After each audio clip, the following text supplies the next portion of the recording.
What a great week. We have had massive court victories, guys, back to back this week long. Guys, Aaron Dorr here, Chris Dorr, going to break down for you guys what has the liberals in fits right now all across the country. Rage. From Biden to attorneys general to little commies in your neighborhood. Everyone is pissed off because Clarence Thomas did it again.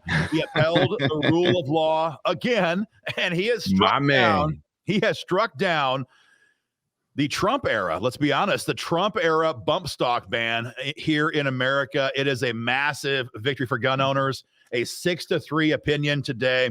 It's a huge victory for all of us. Yeah, and we've got just one recommendation for those of you who are ticked off about this.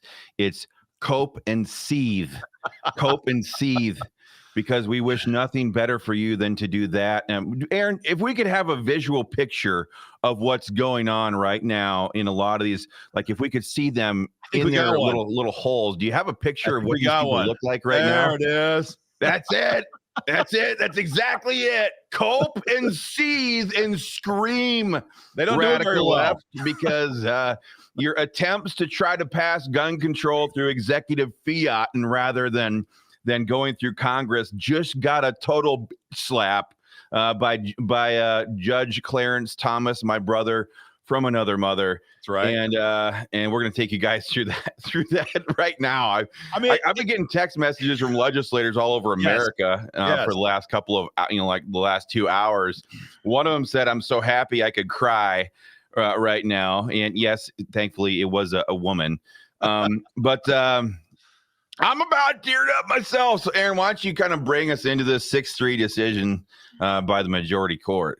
Well, first of all, it's just such a cool thing to have a 6-3 opinion. I mean, for our entire lives up until a couple of years ago, it was always 5-4 if you won it all. And so now to have 6-3 is a phenomenal thing. Could not be happier. Well, I could be happier. 7-2 was better than 6-3, but we'll see. Cool. We'll see what the future holds. But I think that the main takeaway here for anybody watching this is not to forget what this is ultimately about. It's not ultimately about the bump stocks, and frankly, it never has been. The bump stock issue, the pistol brace issue, all of these are the outworking of the National Firearms Act, a corrupt, tyrannical piece of gun control that was passed a long time ago. And the National Firearms Act is not settled law. It's like a shoebox. And so whenever Biden wants to ban some new accessory, he just opens up the lid of the NFA and he tosses in your bump stock and he slams the lid shut. And tells the ATF, all right, boys, go out there and enforce this and arrest those SOB patriots who have a pistol brace in this case or bump stocks in this case. That's cool.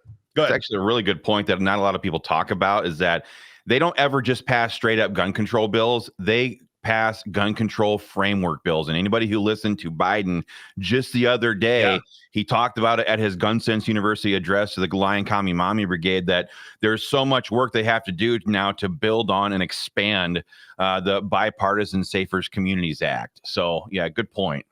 So this is just an expandable framework, which the NFA was, and the pistol brace, in this case, bump stock issue, is the latest victim of this, or it was until this morning. And so what they did was simply say, well, this item is now controlled by the National Firearms Act. It's same as a machine gun. And so you'd have to go through those processes. And if you had one, you were under orders as of, I think it was January of last year, Chris, or March of last year, to surrender it.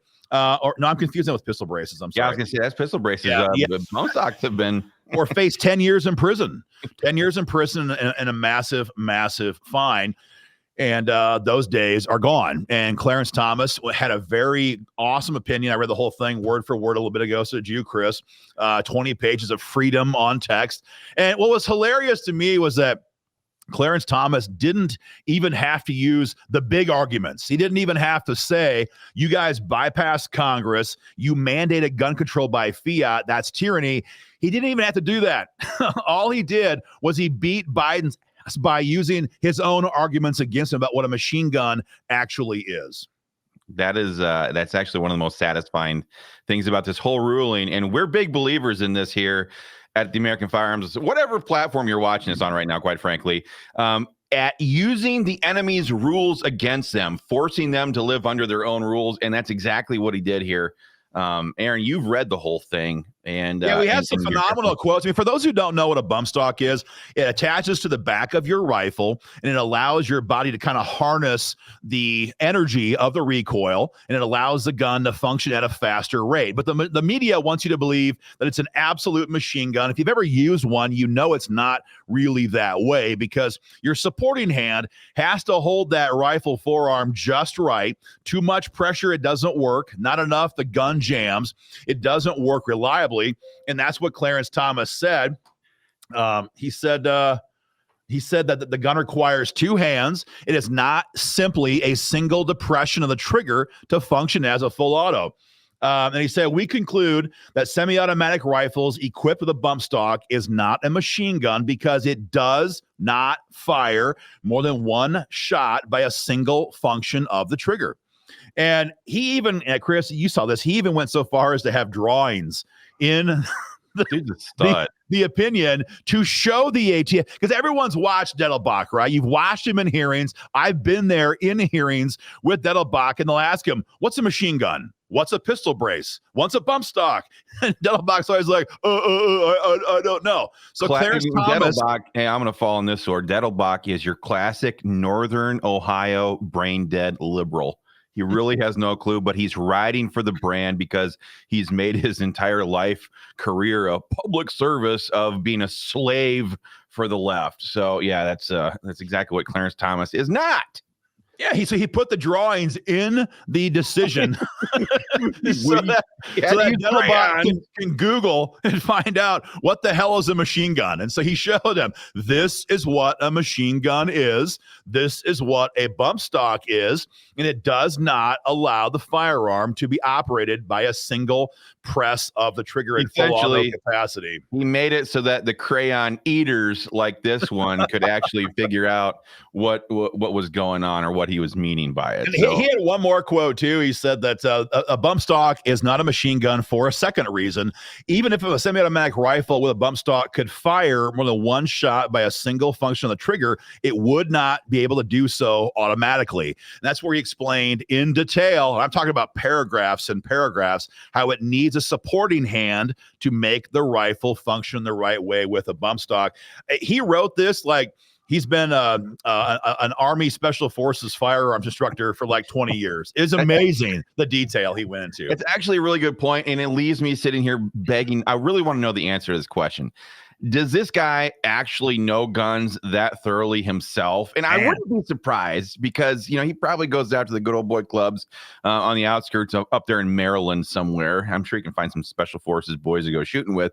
Or does he have like some awesome based legal clerks that are like totally kitted out and could come in there and explain this to him and say, here, boss, this is how this works. This is why these guys are fools. I want to know. What's cool about it too was I was telling you, Chris, a minute ago. So Clarence Thomas, he's obviously the workhorse for gun owners when it comes to all things in the Second Amendment right now. But Justice Alito, the dude cracks me up. Justice Alito cracks me up. I shouldn't call him dude, because he has a half a page opinion where he pretty much is like, yeah, all that he said. Oh, yeah. And then he has a very good shot across the bow of today's Democrat Party and the rhino backstabbing traitors who want to ban bump stocks. He says there's a simple remedy for the disparate treatment of bump stocks and machine guns. Congress, this is genius. Wait for it. Congress can simply amend the law. And he says, and perhaps would have done so already if the ATF had stuck with its earlier interpretations of bump stocks. Now the situation has been made clear by us, he's saying, Congress can act. So Alito is being very clear. He's like, hey, if you commies, if you gun-grabbing tyrants, if you want to ban bump stocks, then have the balls to do it on the floor of Congress. Take the roll call vote so the American people can hold you accountable if you want to vote for tyranny. And they don't have the balls to do that right now. And what I also enjoyed about this very thoroughly, even though she's dead, was this was all very predictable. It was even predictable to then alive, not unalive, Senator Dianne Feinstein. She had said something to the effect that that the NRA's lawyers were going to have a field day with this because it was hinged on a dubious analysis, and that the ATF lacked the statutory authority to prohibit bump stocks in the first place. So even some of the hardcore radical lefties on the other side could see what was happening here, the dangers of the path that they were pursuing. But I think this all is part of the left, or was part of the left's strategy to throw so much crap at the wall, to see how much it could, to see how much could stick, so that they could then start building on that with successive attempts like the ATF's pistol brace ruling and things like that. So this really cost them a lot. And let's not forget, and I'll just go there and say this because not a lot of people are willing to say this, but let's just not forget that this thing was never used in an actual thing anyway. It was never used by the never seen any proof anyway. It's never been proven that this was used by anybody. So don't let that cow, Letitia James or whatever her name is, don't let her sit there and try to say stuff that to try to make these claims. Don't let anybody claim that this was used in some kind of a previous crime, because it's never been proven to be the case. And just don't forget then, folks, the next time there's a shooting somewhere, the next time some president on the left, on the right, whatever, tries to then point to an accessory and say, we have to ban this, that is absolutely the wrong approach to take. That is the definition of tyranny, of bypassing Congress and mandating gun control through executive order. Thank God this Supreme Court could shut this down. And it took years. This happened in 2017. It's been, it's been about 7 years, but never forget that that Clarence Thomas took 7 years to get here, but they took care of it. Thank God. And, literally, thank God. There's a Bible verse that comes to mind here. And I was trying to find it a minute ago, Chris, as we were talking. I think it's Proverbs 29:2. When the righteous increase, the people rejoice. When the wicked rule, the people groan. And we have groaned in this country for a long time, and we're by no means out of the woods. I'm not trying to imply that. No. But so often we get victories like this, and when that happens, we should all be very thankful for that kind of grace. But Chris, that wasn't the only massive gun victory in court this week. We have a second one. Before we move on to the next one, I wanted to talk about one thing here really quickly, and that is, this is the case at the federal level. Bump stocks are no longer illegal at the federal level, but there are many states that have passed their own state level version of a bump stock ban.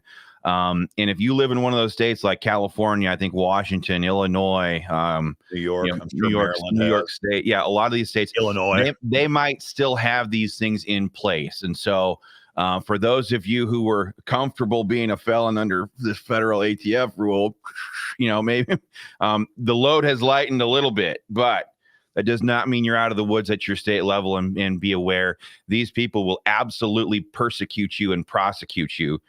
If they have an ATF agent or one of their state law enforcement agents show up at your local shooting range and they see you out there bumping off a couple drums worth of celebratory 5.56 right now. So just keep that in mind. But the good news for folks in these blue states is that, number one, let's just be honest, if you ever contemplate going to a red state, now you have these freedoms available to you, which you would not have had otherwise, number one. And number two, this is the continual death knell of administrative gun control from this White House, or frankly, any other White House as well. So they can mandate gun control left, right, and center, but we're hearing on a repeat basis now is that it will not survive in court. So there's a lot of reasons to be thankful either way. But yes, if your state bans them, your state bans them, and you have to be very careful to be aware of those laws. But the big one, the second big one for the week, Chris, it's been a twofer, is the pistol brace issue. And everyone's been watching this. This has been going on for a long time. All of our state groups and American Firearms Association have been an amicus brief on this case.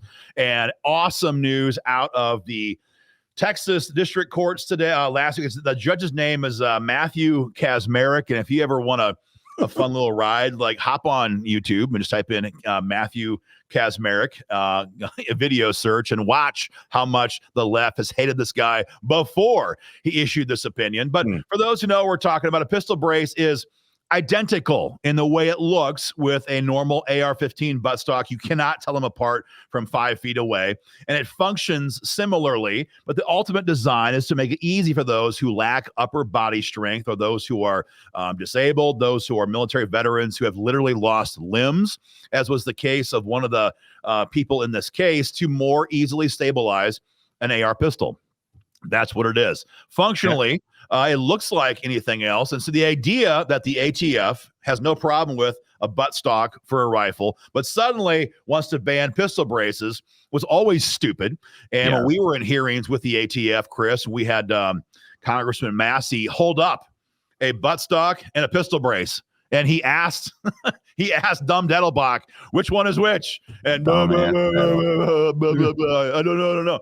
So great news. This law, it was never a law. This order has been totally blocked. It has no authority. It is not effective by the ATF any longer.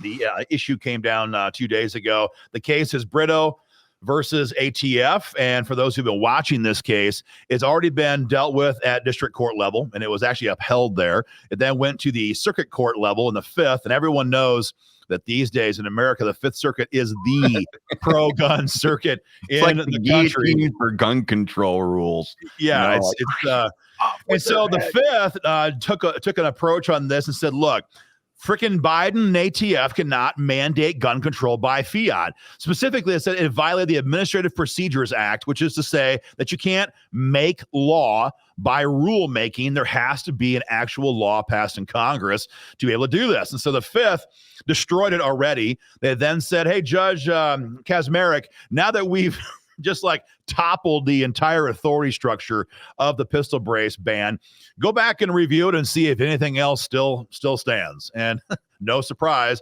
Kaczmarek is like, nope, this entire thing is out. It is done. It cannot be enforced. Biden can kiss our butt. Now, they will likely, potentially be able to appeal this. Well, I was just gonna ask you that. Are they going to do that now? Because my gosh, or maybe they're masochistic. Maybe they like getting their ass beaten or something by the court. I don't know. They could appeal. I mean, you've now got conflicting opinions, and so they may appeal it now. They've got their butt kicked in the district court and now in circuit court, so they may appeal to the Supreme Court. But man, these guys are on a losing streak, and it's not going to end anytime soon. So we will have to see. But for the time being, the pistol brace ban from the feds is absolutely blocked. It is no longer in effect. And not a lot of states have passed a pistol brace ban. I think very few, as in maybe none, have actually passed a pistol brace ban. Not that I know of. A lot of the blue states have passed the bump stock ban, but I think a lot of them were waiting to see what was going to happen with the bump stock ban to decide, are we going to waste our time in banning pistol braces? They might try and do it now in light of this decision from the courts, but for the time being, this thing is over. So two major victories. Yeah, I would also just throw this out there because we saw this in July of 2022. Make no mistake about this, the left is not going to take this as a loss and then just proceed to go on with their lives. Like, they never ever do that. So in 2022, when we saw Roe v. Wade get struck down immediately, and I was actually there in D.C. when this happened, but you had people like that U.S. senator from Massachusetts. I forget what his name is. It's not Chris Murphy. It's the other one, or maybe he's from Connecticut. Anyway, the left instantly got up there, and they were using that loss of theirs on that issue to immediately demand court packing. So that's exactly what I anticipate. That's going to be a huge result of what we're seeing right now. They're going to want to expand the court from 9 to 13. I doubt they would go 11. 13. No, it's 13. 15. They have bills already filed. They already have bills filed. Okay. Yeah. So that's the natural course of action for them here is to go in that direction. And of course, they will absolutely try to make gun control a massive issue in the upcoming presidential elections as well. So, they want to add 100 district court judges as well. That's already in legislation proposed in Congress. And they want to go from 9 to 13 because going from 9 to 11 doesn't fix their problem. That's not enough. That's back to a 5 to 4 court, I believe. It'd be on that split. And then also by having a larger bench, it allows them to get, more time and opportunities then to swap out different people when they get control. So their goal is then, if they get in, they want to get the youngest people possible in there so they can have long-term, tenures on the bench, and give them ample opportunity to replace them the next time a lefty gets elected. So, yeah, like Justice Brown, for example. Ketanji Brown is very young. She'll be there for decades and decades and decades. And she's just dumber than hell. She came in to find a woman. She came in to find a woman. That's look inside her own pants or down her own shirt to figure out exactly what she is. So that's how stupid. I mean, that's how dumb these people are. For those who are asking what does come next at the Supreme Court level after the elections in November, because nothing's going to happen between now and November, but what's going to happen next? Well, Sonia Sotomayor, who was confirmed in 2009, now travels with a medic whenever she travels longer distances. No, you can Google it. It's all over the news. I mean, it's everywhere. She's going to Starbucks nearby if she gets to do that. No problem. But when she travels distances, she has to bring a medic because her diabetes, how you pronounce it, depends on what part of the country you live in. Yeah, it's bad enough that she has to have a medic with her when she travels. So the next president will undoubtedly be appointing at least one, nominee to the Supreme Court. Of course, President Trump put 3 justices on the Supreme Court. It is ironic that President Trump is the one who made a huge mistake and banned bump stocks by executive authority. However, the same justices that he put on the court said, no, that's not how this works. And we're going to strike that down. And of course, the Biden White House went all in with Merrick Garland to help uphold that decision in the Supreme Court. And there it is. There it is. My man. I mean, that guy is fighting. Put that back up there. You can just tell. You look at that guy's face, like he's fighting hard to keep that smirk off his face because this guy is he's done more to safeguard freedom through God's common grace than any Republican Congress that we've had in our lifetime. And any Republican president, frankly, that we've had in our lifetime when it comes to the Second Amendment. So every other special interest group gets a payoff when Republicans get power. I mean, every single other special interest group. But what have gun owners ever gotten legislatively for all of the work that they do to get control of Congress and the White House? Not one thing, and far worse than that, they get shivved in the ribs. I'm sick and tired of that. Yep. Anyway, guys, that's the wrap up for right now. It's a great victory. We're very thankful to be a part of this for you through our legal team and our amicus briefs. Much more to come. These issues are not going to go away. We have upcoming cases on Biden redefining what a gun dealer is, and much more is coming. As Chris said, they're not going to take this loss and simply go home. But for today and for this weekend, pop off, dump a mag for Clarence Thomas. Dump a mag for Clarence Thomas, even if it's 50 cents around right now. Dump a mag for Clarence Thomas and be thankful for this massive victory we had this week in court. Much more to come, guys.